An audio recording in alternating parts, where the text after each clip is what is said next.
If your friends say goodbye and leave your house, but you see them again outside, don't open the door. Don't wave. Don't speak. Don't believe the smile on their faces, because it's not them anymore, and it wants you to think it is. I didn't know that last Saturday. I didn't know anything like this could happen. I just thought we were going camping. We do it every year. Me, Nate, Sam, and Emily. One weekend, no phones, no noise, just trees and stars and music from Nate's old speaker. It always works. It always resets us. Until this time, we went to a small cabin Emily found online, 3 hours from town, deep in the woods. Looked normal enough. Too normal. Maybe like a set from a show about cabins. Everything was too neat, too clean. No dust on the windows, no bugs on the porch. Like no one had ever really lived there. Or maybe something didn't want them to. But we unpacked anyway. Sam opened the beers. Nate tuned his guitar. Emily wandered with her camera, like always, and I sat on the step just listening to the wind. It sounded strange, soft, and low and cold, like it wasn't passing through but circling, watching. We lit a fire, told dumb stories, laughed until it hurt. It felt real. It felt safe until 10:16 p.m. Emily checked her phone. No service. Of course, Sam said we should head back before it got too late. Nate had to work early. Anyway, they packed up fast, too fast. Almost like they were already uneasy. Like they felt something. I didn't. I stood on the porch and watched them drive off. I remember the way their taillights flickered between the trees and then vanished completely. It felt. Final too. Final. I locked the door, double-checked the windows, texted them good night, even though I knew the messages wouldn't send. Then I sat by the fireplace. The room felt bigger now, too quiet, too empty.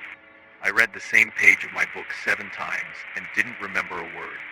At 11:48 p.m., I heard the knock. 3 soft taps, like fingers, not fists. I didn't move at first, just listened. Then came the voice, Sam's voice, too calm. Hey, door's locked. Can you let us back in? But they left. I watched them go. I saw their car disappear.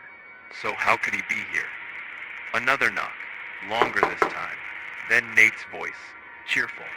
We forgot the cooler. You mind grabbing it for us? They didn't forget anything. Nate had the cooler in his lap. I remember him struggling with the door while holding it. I crept to the window, just a crack, just enough to see. They were standing there, 3 of them, just outside the porch light, motionless, not talking, not smiling, not even breathing. And something felt wrong, like they weren't facing the house. They were facing me, like they could see me through the wall, like they always could. Their clothes looked the same, but darker, wet, maybe, or something worse. Their faces were pale, skin stretched tight, no blink, no twitch, like masks pulled over something else. I shut the curtain, backed away, told myself it was a dream, told myself I was overtired, but then I heard it again. Hey, it's cold out here. Let us in. Emily, but her voice cracked on the last word like it wasn't built for talking, like she didn't know how sound worked. Then the scratching started along the walls. Slow, deliberate, something with nails or claws tracing the edges of the house. I turned on every light, stacked furniture by the door, sat in the center of the living room, holding a fire poker. They didn't knock again. They didn't move. They just waited. At 1:11 a.m., my phone buzzed. No number, no signal, just a notification. Photo saved to gallery. It was Emily's face, smiling, taken from outside the window, and I hadn't taken it. At 2:03, the front door handle turned slowly, once, twice, then stopped. I didn't sleep. I just watched the windows. At 3:09 a.m., I heard footsteps upstairs, but the cabin was 1 floor. And then came the whisper, not outside, inside. Why won't you let us in? My own voice, my exact voice coming from the other side of the room. That's when I saw the 4th one. Not Nate, not Sam, not Emily. Something else. Same height, same clothes, but wrong. Its arms were too long. Its head tilted too far. The mouth was split wide, like someone had cut a mask into its face.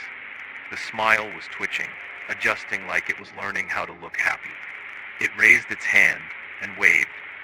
So did the other three, at the same time, same motion, like puppets. And then it said my name, not in their voices, in mine. And I knew then they weren't trying to get in because they already had. End of life. File number 73A. Anomaly still active. Do not open the door. Do not answer the voice. If they come back after they've left, they're not your friends anymore. There's something that watched them leave and decided to come back instead.